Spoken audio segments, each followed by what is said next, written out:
नमस्कार, मैं हूं आपके साथ पूर्वी राय और आप देख रहे हैं तक्षित न्यूज। इंदौर में बड़ी चोरी की वारदात सामने आई है। एक कॉलोनाइजर के घर चोरों ने धावा बोला और घर में रखे 50 लाख रुपए कीमत के आभूषण और 5 से 7 लाख रुपए नकदी ले उड़े। इस वारदात के दौरान घर के लोग सोए रहे, उन्हें भनक तक नहीं लगी। आपको बता दें, पूरा मामला खजराना थाना क्षेत्र के शराफत नगर कॉलोनी का है। यहाँ के रहने वाले कॉलोनाइजर सईद हुसैन के घर अज्ञात चोर घर के अंदर घुसे और नीचे बने सईद की मां के कमरे में घुसकर अलमारी में रखे बड़ी मात्रा में सोने चांदी के गहने और लाखों रुपए चोरी कर फरार हो गए। जब परिवार ने देखा अलमारी के लॉक खुले हैं तो घटना की जानकारी लगी। सईद की मां किसी अपने रिश्तेदार के घर गुजरात गई हैं और घर में 2 सदस्य सो रहे थे। खजराना पुलिस मौके पर पहुंची और मामले की जाँच शुरू कर दी है। हमारे यहाँ चोरी हुई तो हम लोग रात में यही थे, सब सो रहे थे। वालदा जो थी उनका रूम था, वालदा के रूम में सब सामान पड़ा था। वो सामान जो है वो रात में तोड़ के और चोरी करके लेके गए। और डीवीआर जो हमारे यहाँ सीसीटीवी कैमरे लगे हुए थे वो डीवीआर भी ले गए। वालदा गुजरात गए। 2 बच्चे सो रहे थे वहाँ। आज रात में 2 बच्चे सो रहे थे। 31 दिसंबर पर होने वाले जश्न पर पुलिस के द्वारा अब तीसरी आंख से भी नजर रखी जाएगी। इंदौर पुलिस ने एआई तकनीक से ड्रोन तैयार किया है जो 31 दिसंबर को होने वाली पार्टियों और असामाजिक तत्वों पर नजर रखने के लिए सहायक होंगे। दरअसल इंदौर के विजयनगर इलाके में कई पब और बार मौजूद हैं। साथ ही यहां के होटल और गार्डन में भी 31 दिसंबर की रात को कई जश्न आयोजित किए जा रहे हैं। इन सब पर नजर रखने के लिए पुलिस अब जमीन से लेकर आसमान तक की तैयारी कर रही है। पुलिस के द्वारा एआई तकनीक से तैयार किए गए 4 ड्रोन इलाके में रखे जाएंगे। एक ड्रोन लगभग 4 किलोमीटर के इलाके पर नजर रखेगा और किसी भी प्रकार की गड़बड़ होने पर तत्काल पुलिस को सूचित करेगा। पुलिस के द्वारा एआई के माध्यम से हाई राइज बिल्डिंग की छत पर होने वाली पार्टियों पर भी नजर रखी जाएगी।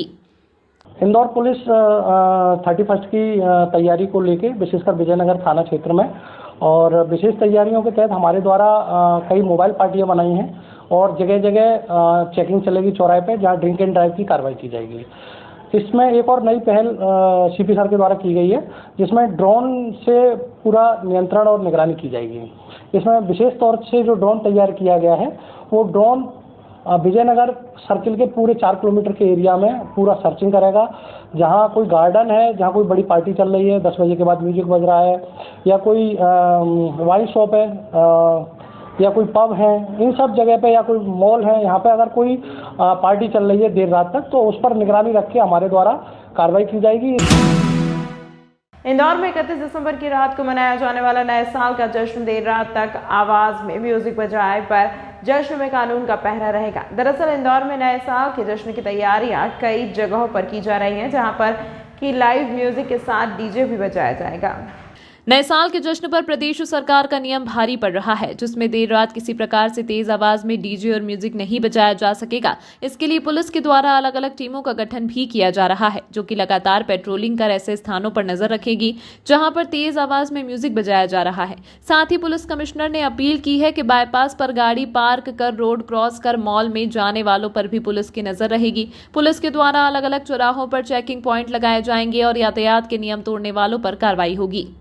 इसमें अभी 31 दिसंबर को लेकर के जो भी समय एक्साइज विभाग निर्धारित करता है बंद होने का 31 दिसंबर के दिन, उसका सख्ती से पालन कराया जाएगा।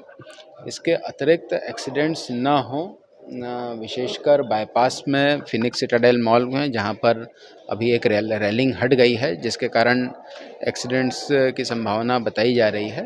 उसके लिए भी हम लोग अपने स्तर पर जो प्रयास कर सकते हैं दुर्घटनाओं को रोकने का, उस पर भी कदम उठाए जाएंगे ताकि 31 दिसंबर को किसी प्रकार की दुर्घटना न हो। मध्य प्रदेश की आर्थिक राजधानी इंदौर में ई वीजा की सुविधा शुरू की गई है। इस सुविधा के शुरू होने से विदेश से आने वाले यात्री ई वीजा दिखाकर एयरपोर्ट पर उतर सकेंगे। ई वीजा नहीं होने से इंदौर में यात्रियों को परेशानियों का सामना करना पड़ता है। आपको बता दें, इंदौर देवी अहिल्याबाई अंतर्राष्ट्रीय एयरपोर्ट पर आज से 2 नई शुरुआत एयरपोर्ट अथॉरिटी द्वारा की गई है, जिसमें अब विदेश से आने वाले यात्रियों को ई वीज़ा के मार्फत एंट्री दी जाएगी। पहले विदेश से आने वाले यात्रियों को बहुत मुश्किल से एयरपोर्ट पर एंट्री दी जाती थी। अब ई वीज़ा शुरू होने से यात्रियों के लिए एक बड़ी सुविधा इंदौर एयरपोर्ट पर शुरू की गई है। इसके साथ ही इंदौर एयरपोर्ट पर डीजी सिस्टम भी शुरू किया गया है, जिसके माध्यम से लंबी कतारों से यात्रियों को मुक्ति मिल सकेगी और फेस स्कैनिंग कर उन्हें एंट्री दी जा सकेगी। इंदौर सांसद शंकर लालवानी ने आज से सिस्टम शुरू होने की जानकारी दी। लेकिन हमारे इंदौर एयरपोर्ट पे ई वीज़ा नहीं होने के कारण हमने देखा पिछले दिनों जो दुबई से यात्री आए थे उनको 2-2, 3-3 दिन यहाँ रुकना पड़ता था और वापस उनको दुबई भेजना पड़ता था या शारजाह भेजना पड़ता था, क्योंकि उनको ई वीज़ा नहीं थी। फिजिकल वीज़ा लाते थे, ई वीज़ा लाते थे, वो यहाँ एक्सेप्ट नहीं होता था और 2-3 दिन रुकने के बाद उनको वापस जाना पड़ता था, फिर आना पड़ता था बड़े। हमने पिछले दिनों हमने ये बात रखी थी कि इंदौर एयरपोर्ट पर ई वीज़ा होना चाहिए। मुझे बताते हुए खुशी है कि आज इंदौर एयरपोर्ट पे ई वीज़ा की परमिशन आ गई है। अब कोई भी यात्री विश्व का ई वीज़ा के माध्यम से इंदौर एयरपोर्ट पर उतर सकता है। अपनी नानी के घर में घुसकर 80,000 रुपये की चोरी करने वाले नाती को उसके साथियों सहित पुलिस ने गिरफ्तार किया है। बाणगंगा थाना क्षेत्र के मुखर्जी नगर के नजदीक रहने वाली बुजुर्ग महिला भूरी बुजुर्ग महिला के घर में घुसकर गले पर धारदार हथियार रख लूटपाट की घटना को अंजाम देने वाले बदमाशों को पुलिस ने गिरफ्तार किया। बुजुर्ग महिला ने शिकायत की थी कि बुजुर्ग होने के कारण कुछ रुपए जोड़कर भिक्षावृत्ति से ही जमा किए थे, लेकिन इसकी जानकारी उसके नाती को लग गई थी। इसके बाद वह अपने दोस्तों के साथ घर पर पहुंचा। बुजुर्ग महिला को धारदार हथियार से डराते हुए घर में रखे हुए 80,000 रुपए लूटकर फरार हो गया। जानकारी के अनुसार पुलिस ने प्रकरण दर्ज कर आरोपियों को गिरफ्तार किया है।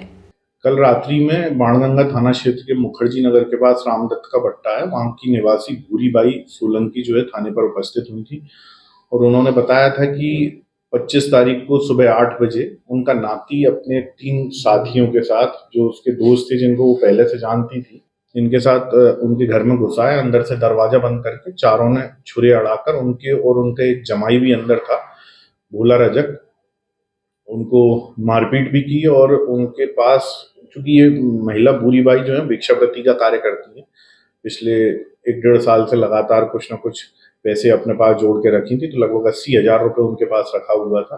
तो वो उसने जबरदस्ती उनसे छीन लिया और अपने दोस्तों के साथ फरार हो गया। महापौर ने शहर के विभिन्न हिस्सों का भ्रमण कर दुकानदारों की अतिक्रमण न करने की दी समझाइश। इसके साथ ही महापौर ने समझाइश के बाद सतत कार्यवाही किए जाने की चेतावनी दी। दरअसल आज शहर के बेहतर ट्रैफिक के लिए अधिकारियों को सड़क से अतिक्रमण हटाने के निर्देश महापौर ने दिए हैं। वहीं विभिन्न क्षेत्रों में होने वाली कार्रवाई के पूर्व महापौर खुद हवा बंगला से 60 फीट रोड तक भवन पर निकले, जहां पर उन्होंने अलग अलग क्षेत्र के दुकानदारों को अपनी दुकानों के बाहर किए गए अतिक्रमण को हटाने की समझाइश दी। इसके साथ ही उन्होंने कहा कि अगले कुछ दिनों तक समझाइश का दौर लगातार जारी रहेगा। बावजूद उसके अगर दुकानदार नहीं मानते हैं तो वह सभी कार्रवाई के लिए तैयार रहें। इंदौर स्वच्छता के साथ ट्रैफिक में भी नंबर 1 बने, साथ ही फुटपाथ से अतिक्रमण हटाने की मुहिम हमारी लगातार जारी है। आज भी मैंने हवा बंगला से लेकर कैट चौराहे तक का दौरा किया है, लोगों को समझाइश दी है। 3 दिन में अगर वो नहीं माने तो वहाँ कार्रवाई होगी। तमाम महत्वपूर्ण खबरों के लिए देखते रहिए तक्षशित न्यूज।